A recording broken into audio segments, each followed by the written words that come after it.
Hi, I'm Rajagopal from the Stanford Sustainable Systems Lab.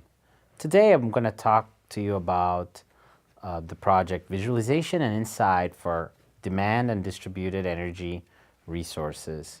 This is a joint project with SLAC and Stanford University. Future distribution networks will have significant amounts of behind-the-meter resources. For example, storage, electric vehicles, solar panels, and lots of different types of electronic loads.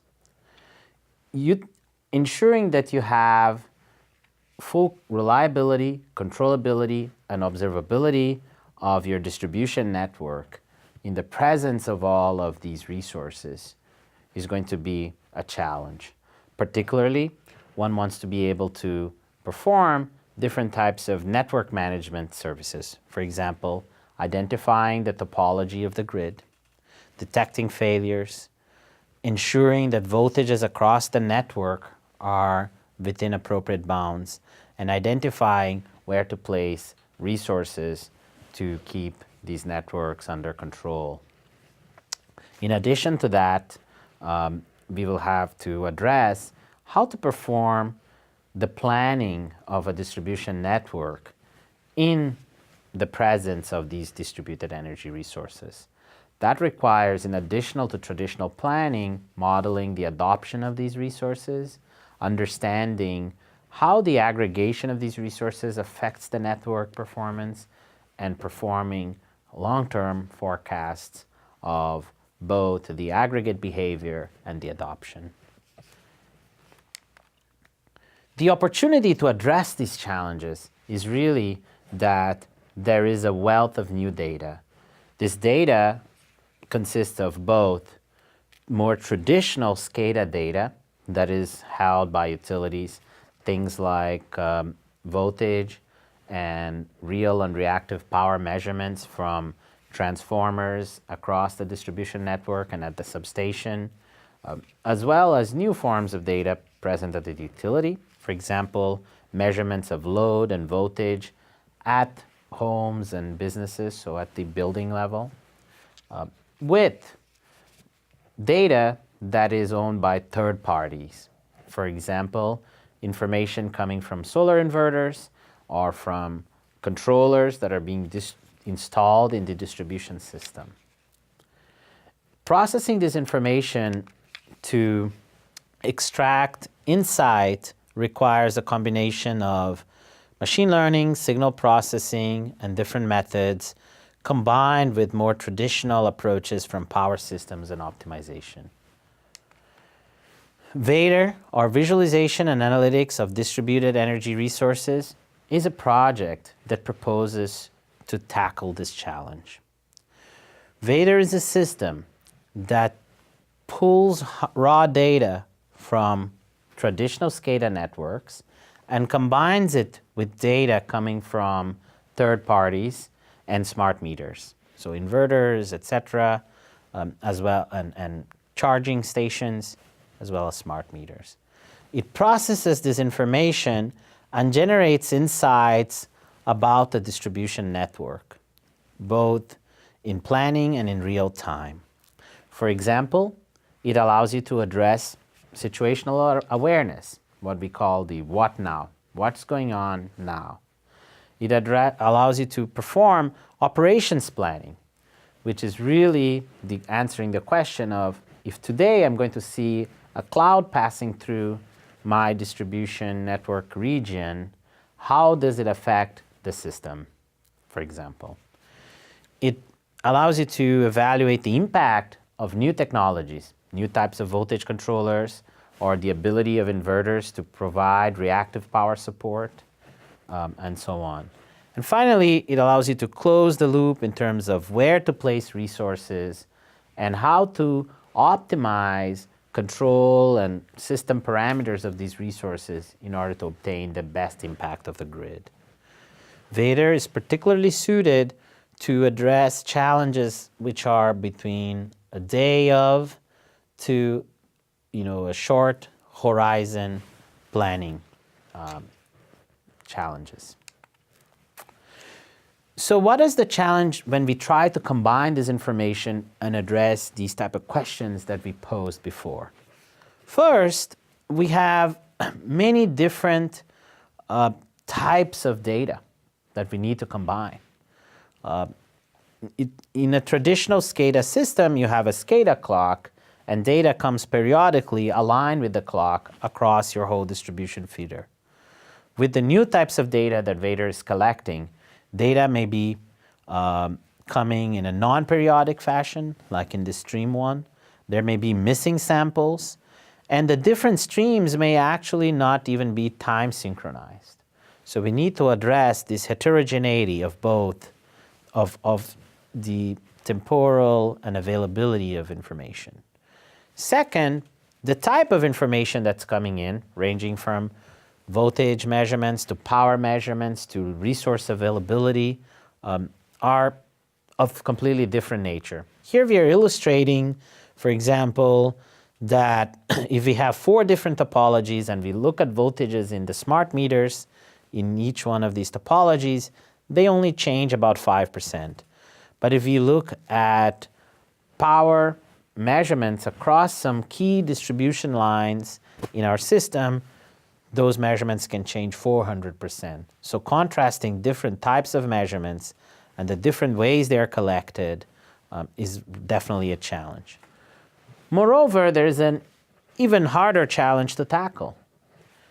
Our distribution networks today and in the future will have many third-party devices. So here we are showing smart distributed voltage controllers. Typically, the control algorithms that go into these controllers and various different control systems, your inverters or even your demand response systems, are not necessarily available to the distribution system operator. So how to build models in the presence of controllers and control systems whose models are not available to us? That remains a challenge. Here we show that if you calibrate your power system, distribution system model, assuming there is no controller, and there are actually no controllers, you get very small error in predicting voltages from real and reactive power. Maybe 1% or less for about 1% of noise in the measurement.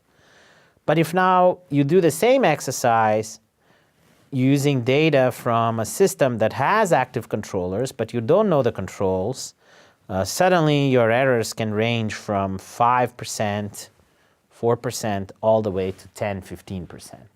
So that is really making it inviable to use your traditional power flow tools for this challenge. So VADER tries to address this by proposing an analytics workflow. The workflow is shown here in summary. It has 4 steps: access, which means an approach to connect and access data from utility systems, third-party systems, and public information, the weather data or maps, geo-coded maps, etc. A data ingestion mechanism, which we call virtual SCADA, and the goal of the data ingestion mechanism is to process this heterogeneous data that's coming in and provide a SCADA-like feed by performing analytics and data cleansing, both in real time and offline. Then the actual analytics, and we have grouped our analytics in 2 categories, what we call the what now, which is related to situational awareness and state estimation, and what if, which is more related to planning and power flow studies. And the innovation in our analytics is that we combine the traditional state estimation and power flow analysis with more direct methods that use the data and rely on machine learning and statistical data mining. And all of this is reported in an application that allows you to visualize the results and see reports in real time. And on top of all that, we have ways to actually let you create your own analytics, so workbooks that you can explore and so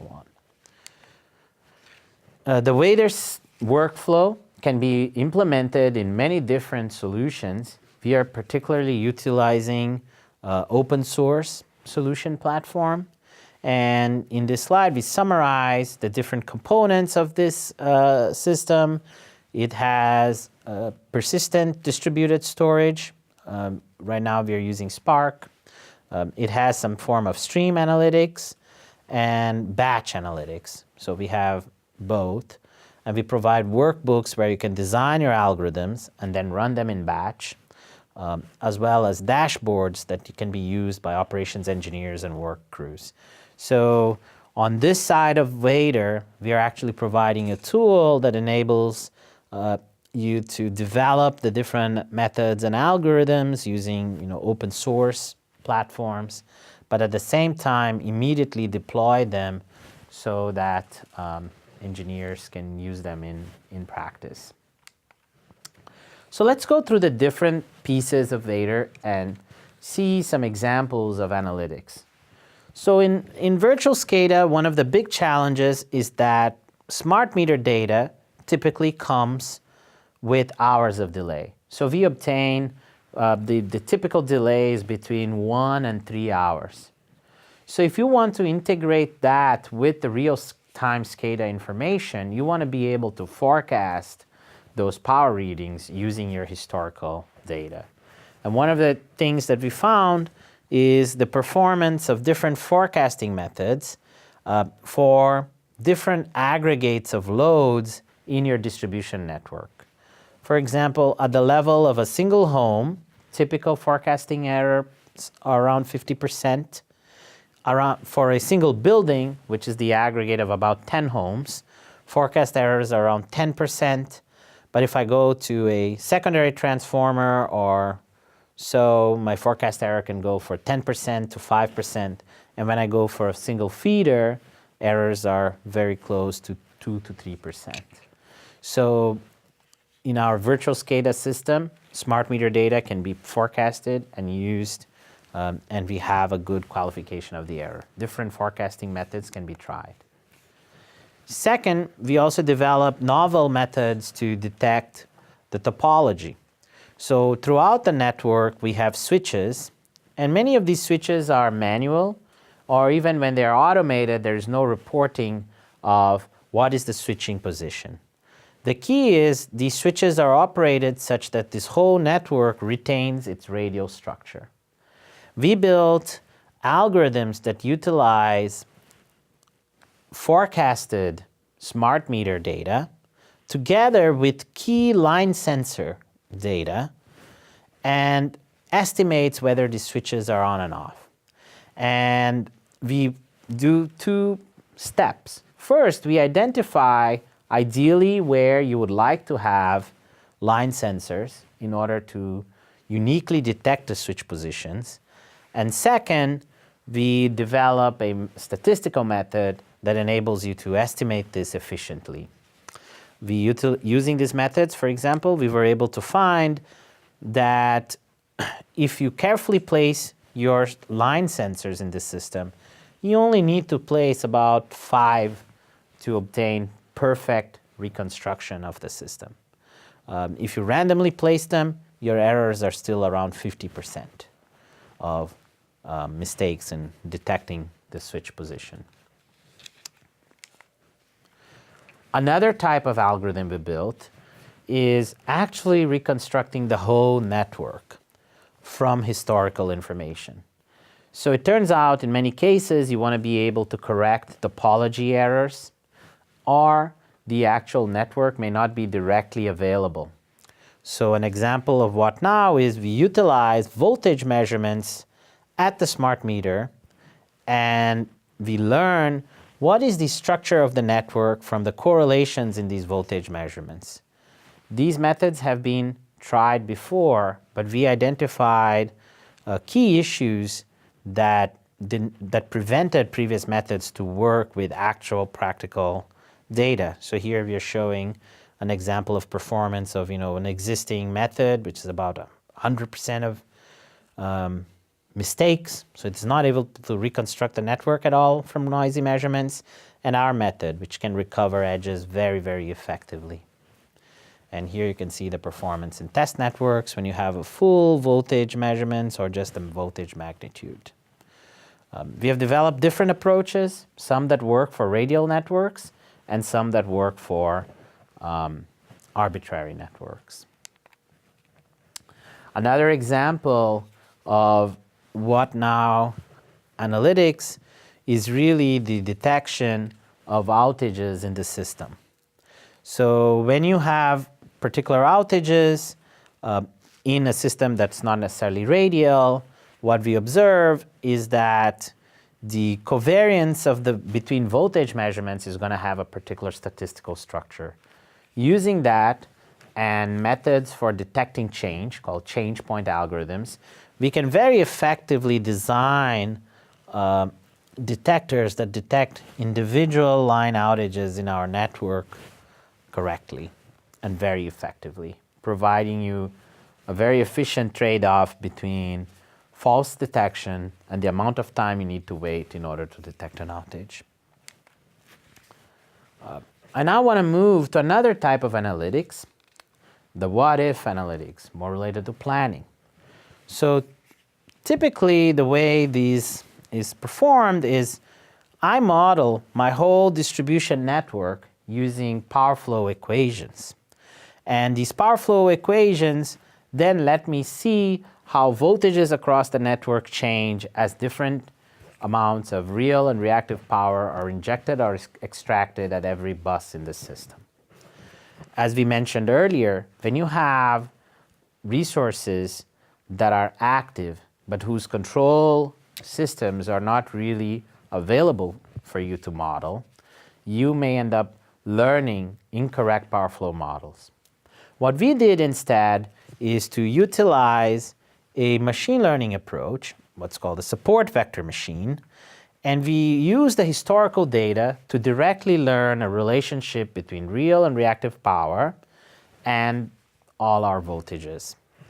What we found is that this method turned out to be very accurate, and when compared to the regular approaches of calibrating a power flow method, we get 10% errors with about 1 to 3% of noise, measurement noise. And versus with our support vector machine approach, we're getting about 5% error.